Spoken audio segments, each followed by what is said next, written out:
Hello, welcome back to another video. My name is Gemma and I am going to talk you through all of the books that I read in September. So within today's wrap up we have got the worst book I have ever attempted to read, a graphic novel series that I am super excited to continue with, an author that I have physically met in real life, and an amazing Aussie book that I want more people to read. So all in all, I have 10 books that I read in September, 2 that I DNF'd, and I'm really excited to talk to you about all of them. Before we talk about the books, I am just going to update you on my reading goal for the year, which is to read more books by non-UK, non-US authors than by UK and US authors. It's still not going very well. So in September I read 20% by US authors, 50% by British authors, and so the remaining 30% was by non-UK, non-US, which is pretty far off my 50% goal, and means that my average for the year for non-UK, non-US is 36%. So I'm kind of thinking I'm not going to make it. I still don't think that's a bad statistic, 36%, but I did want it to be closer to 50. And I know that I've read a lot of UK and US authors in October.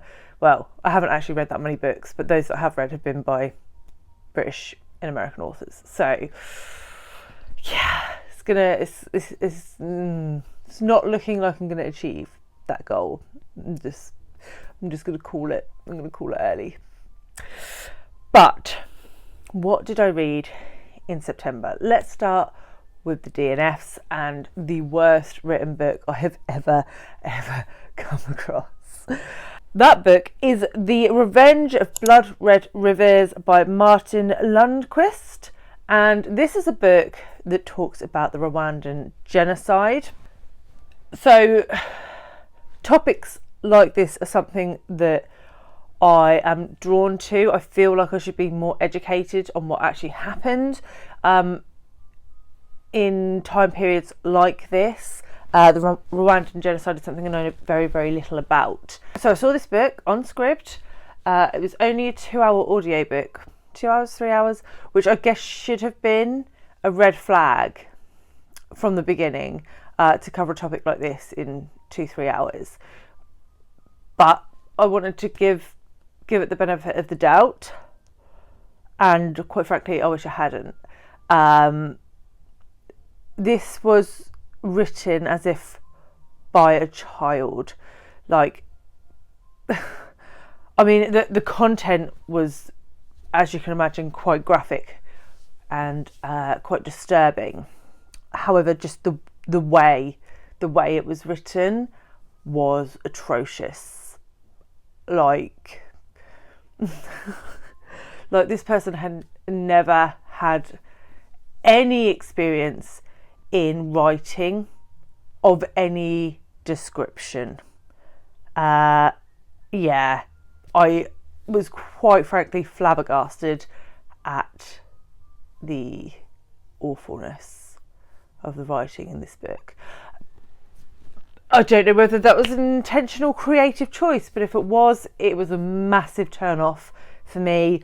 I really, really, really passionately disliked this book. Moving on, we have my favourite author, Charles Dickens. So I tried to read A Tale of Two Cities in September. I did not make it very far. If you are new to this channel, I detest Charles Dickens. I think he is quite possibly the most boring author ever to have written a book. And I know that that's not everyone's opinion. And I know that I have some very close friends on booktube who are going to be screaming at the camera right now, going, "No, Gemma, no, we love Dickens." And, you know, each to their own, but you're wrong. He's awful. And this book in particular was really awful. So I can't even, I feel like I've blotted it from my memory. Like, what? I listened to like 3 hours of the audiobook. It's gone. It's just gone. And long may it remain that way. So, moving into marginally more positive territory, we have a 2-star. And that is The Prime of Miss Jean Brodie by Muriel Spark.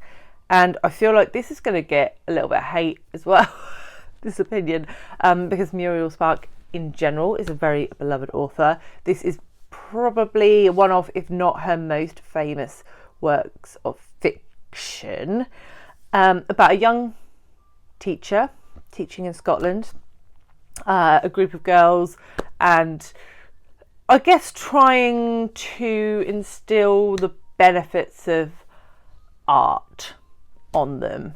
I mean, it's a bit, there's a bit more to it than that, but she's basically saying, like, don't stick to the standard curriculum. There's all these other things that are also interesting.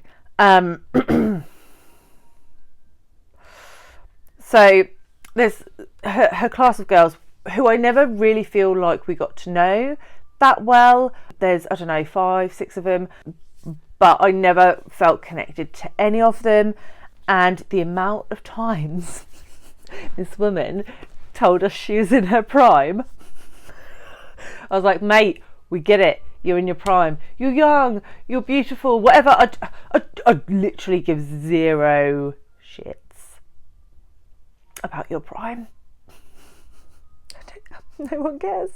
No one cares. And yet it was repeated many times. So I gave it 2 stars, and I think I was being generous. Next, 3-star books. We have The Donor by Claire Macintosh. So this was one of my picks for Shorty September because, alas, it is short. And this is a sort of thriller. Claire Macintosh is a pretty famous thriller writer. I don't mind a thriller now and again, but it's not really my jam. I picked this up quite a long time ago, and this is about a woman whose daughter receives a transplanted organ, a transplanted heart, and then the donor family gets in contact with her and things go a bit wrong. So it was enjoyable enough, fast-paced read, but yeah, it was just too short for me, which I guess I should have expected from a shorty. But yeah, I just didn't think there was enough time to build enough tension, but it was enjoyable enough when I was reading it. So yeah, kind of ambivalent, you know. My next 3-star reads is Lady Killers by Tori. Telfer. I keep wanting to call her Tefler. That's not her name. Telfer. And this is a non-fiction book about female serial killers. And I read this for the Black Hearts Book Club, which is hosted by the fantastic Carrie over at Very Literary Carrie. If you're not familiar, she will be linked below. You should absolutely go and check her out. And we did a live on this, and Carrie reads a lot more non-fiction and a lot more true crime than I do. True crime is generally not my jam, but I did really enjoy sections of this book. It looks at female serial killers from all over the world, but all in a historical context. So there's no contemporary female serial killers in this. And the more historical they were, the more interesting I found them. However, a lot of them were quite similar. Women poisoning their husbands, you know, we've all been tempted. But yeah, I think it was an interesting enough book. It was very accessibly written. So I think if that's the sort of thing you enjoy reading about, then you should absolutely give it a whirl. It just wasn't quite my sort of taste in books, if that makes sense. But I do like to test myself in these genres from time to time. And it was fine, but it didn't set my world on fire, you know? Now we're going to move into 3.5-star territory. And we have a Booker long-listed book. I don't think this was shortlisted. No, it wasn't. And we have How to Build a Boat by Elaine Feeney. This was a good book. So this is about a young boy who may or may not be neurodivergent. It's not really stated in the book, but some of his behaviours come across that way, and a young woman who is his teacher. And it's about sort of their relationship, but also what's gone on in their their separate lives and how that's sort of influencing their behaviour. And parts of it were really good. I thought the first half was stronger than the second half for me, but I feel like it was a long time ago that I read it and the details are sort of fading. It was interesting enough. I think if you are like a massive fan of Irish fiction, this is possibly going to be, or Irish literary fiction, I should specify, then this is possibly going to be up your alley. But yeah, it was just kind of one of those books that I feel like I've read it, I enjoyed it. There are parts of it that I can remember, but on the whole, it's already fading pretty quick, you know? So, fine, not awesome. Then, in at number 6, we have A Short History of Tractors in Ukrainian by Marina Lewycka? I defo should have looked up how to pronounce that before I sat down. However, I have not. And I think this was longlisted for the Women's Prize at some point.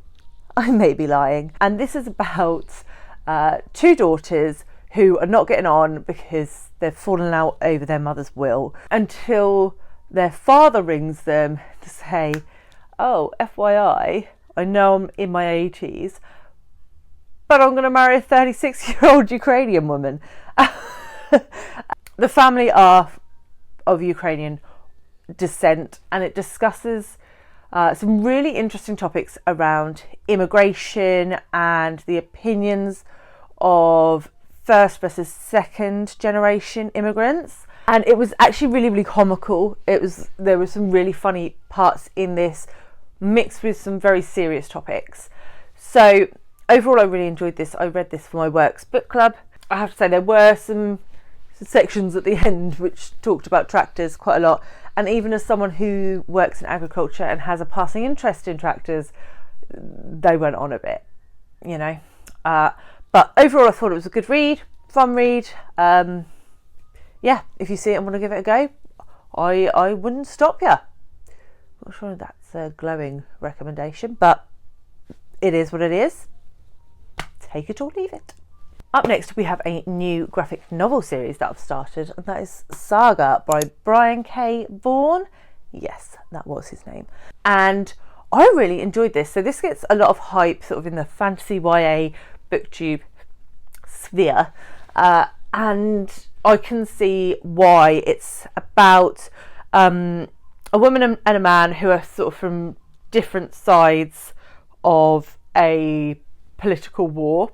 And the first scene is the woman having their child as forces try to knock down their door. And then we follow this couple as they try to flee with their baby and try and get to safety. And I really enjoyed it. I thought it was really fun, really action-packed. I liked the sort of political backdrop of it, and I feel like it has like really good potential to build on that going forward. So I'm really intrigued. I have got the second and third one out from the library at the moment. So really intrigued to see if this really starts to build in the next couple of volumes. They're very, very short. And yeah, I think I recommend. But come back to me next month when hopefully I've read at least one more and I will confirm or deny. But a strong start, good artwork, trigger for there is some nudity in the pictures. So, you know, you can't be averse to the odd boob, is what I would say. But generally it didn't put me off. It wasn't overdone. I don't really know. I don't know how many boobs. There's too many boobs in a graphic novel, and I really feel like I should stop talking now. So we're going to move on to my next book, which was Frenchman's Creek by Daphne du Maurier. Defo less boobs in this. So this is my second du Maurier book, and I very much enjoyed it. We follow a woman who moves to Cornwall, Devon, I don't know, the southwest. after her sort of life in London sort of spirals beyond what she wants from it, and she bumps into a pirate, basically, and then the story goes from there. She lives on this big sort of estate, and there's a big creek at the bottom of her garden. Beautiful descriptions, again, by Daphne du Maurier. I would expect no less. I did find the main character somewhat unlikable, but written well. And yeah, I just thought it was a fun sort of adventure-y type story. The first book I read was Jamaica Inn by du Maurier, and that book like blew my socks off. I would say I preferred Jamaica Inn to Frenchman's Creek, but I still very much enjoyed it. So yes, would recommend. That's an active recommend, as opposed to the others, which have been more passive recommends. Then my third favourite book for the month is Greenwitch by Susan Cooper.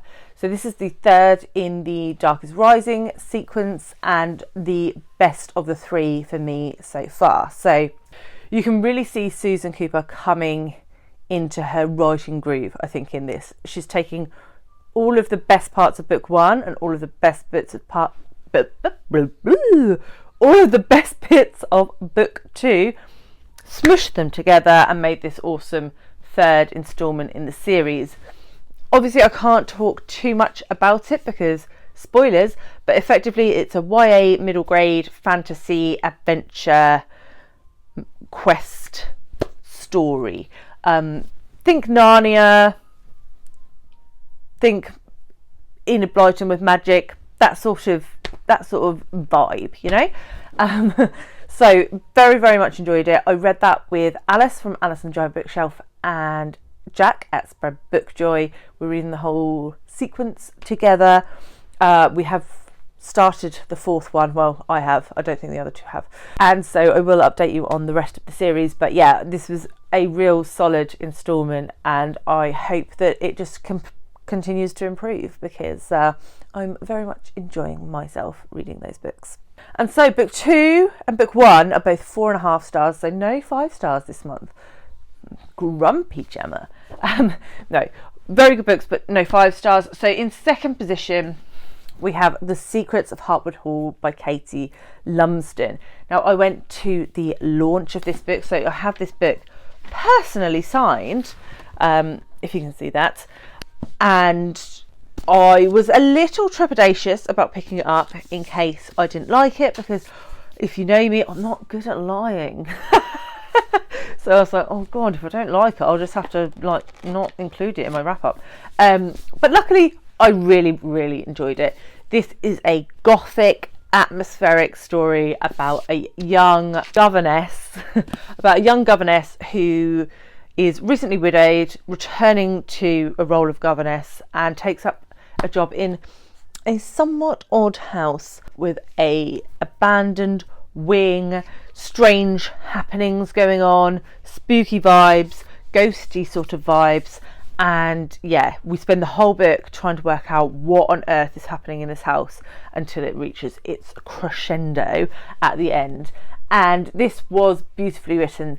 It's been a hot minute since I've read atmosphere like this. You can kind of get Daphne du Maurier vibes from it, and sort of Charlotte Bronte vibes. You can see where some of the influences for Katie have come from with this book, but it was just such a page turner. You just didn't want to put it down because you're like, oh, wait, what? All the way through, which takes some doing.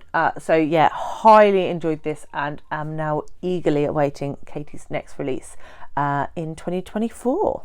And so my number one book, the Aussie book that I really, really think more people should read. I don't really understand why I have never heard of this book before, like the last few weeks, and why more people aren't reading it. And that is The White Girl by Tony Birch. So Tony Birch is an Indigenous Australian author, pretty famous over there, I believe, but I certainly hadn't heard of him before Stray of September. So thank you very much to Scott at Gunpowder Fiction and Plot for hosting that readathon, because that is what made me pick this book up. And it was well worth it. And in this we're following a grandmother who's an Indigenous woman living in, I don't know, the outback, is that what you call it, like the desert? I don't know, we don't have that in the UK. And her granddaughter, and she's looking after her granddaughter and has done for many years, but her granddaughter is white, and it looks at the way that the government treat Indigenous people, at the risks involved in having a white Indigenous child, and what can happen to them. And it was really eye-opening for me. I didn't realise that Australia was like that, and that probably sounds super naive, but I feel like there is a lot of literature, a lot of talk around the way that Indigenous people are treated in America, North America, but I don't really hear too much about that side of things from Australia. And clearly it's just the books I've been picking up, right, because it's there, the literature is there for me to get hold of, and I'm only just discovering it. So it's really educated me, and this was set in the 60s, so it's not even that long ago, right? Oh, actually, was that 60 years ago? That's mad. How was the 60 years ago? Tangent. But outside of like the educational purposes of this book, the characters were fabulous. The grandmother character I absolutely adored. You're just rooting for her the whole way through, and she has got such strength and intention and purpose throughout this book, and it's just like commendable. She's such a commendable character, and the granddaughter as well. You sort of see her trying to understand this world that she has been sort of born into, that is very unfair, and there are some baddies in this book also, as you can imagine, and they are also excellently written. So yeah, I cannot wait to read some more Tony Birch. If anybody has any recommendations, I would really, really love to hear them. But if you don't pick up any other book that I recommend, please pick up this one, because it was really, really outstanding. So that's it. Whistle stop tour of September. I feel like maybe I didn't read as much. I don't know. 10 plus 2 DNFs is still a reasonable amount, so I don't know why I've cracked through that so quickly. Maybe I haven't. Yeah, looking at the time, I haven't. Just having a lovely time talking to the camera today. But I would love to know what were your favourite books of September. If you did make it to the end of the video, it's getting a bit chilly here now, so give me the like icy face emoji, you know, that one. I feel like it just doesn't look like that at all, but we're going to go with it. And I feel like I haven't really actively recommended too many books to you today, so I'm going to leave my best books of the year so far here. So if you want a load of recommendations from me, you can check them out here, and I will see you very soon with another one. Bye guys.